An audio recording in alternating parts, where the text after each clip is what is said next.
මචං හිච්ච ඉන්ටර්නෙට් එකේ නරක දේවල් බලන්න පුරුදු වෙලා කියලා පන්ති බාර ගුරුතුමී මට කිව්වා. පොඩ්ඩක් හොයලා බලපන් ඈ. මොනවා? මේ අපේ හිච්චා? ඩෝඩෝ කලබල වෙන්න එපා. පොඩ්ඩක් උපක්‍රමශීලීව දැනගනිමු මොක හරියට. සිද්ධිය ඇත්ත නැත්ත හොයාගන්න සානක උපක්‍රමශීලී වෙන්න තීරණය කරා. හිච්චා? එයාතුමනි. මම චුට්ටක් එළියට යනවා. සීනි කිලෝ එකක් අරන් එන්න. අම්මත් ගෙදර නෑ. ඉන්ටර්නෙට් එකේ බිල් එක ගෙවලා තියෙන්නේ.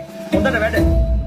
පරිස්සමෙන් ඉදටල ඉඳපන්. පියතුමා ගෙදරින් ගියපු විදිය හිච්චා ආසාවෙන් බලාගෙන හිටියා. කාමරේට දුවපු හිච්චා ලැප්ටොප් එක දාගන්නවා. හිච්චා මොනවද සර්ච් කරලා හදන්නේ? පියතුමනි අද අතන අහුණා බෑ.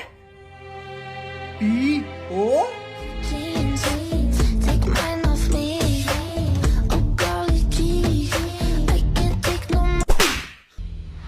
තෝමන් කවුරු කියලා හිතන් ඉන්නේ? මම මෝඩයෙක් කියලාද? යකෝ මම ඉංග්‍රීසි ගුරුවරයෙක්. ෆාදර් කියන්නේ මෙහෙමද? PHER මෝඩයා.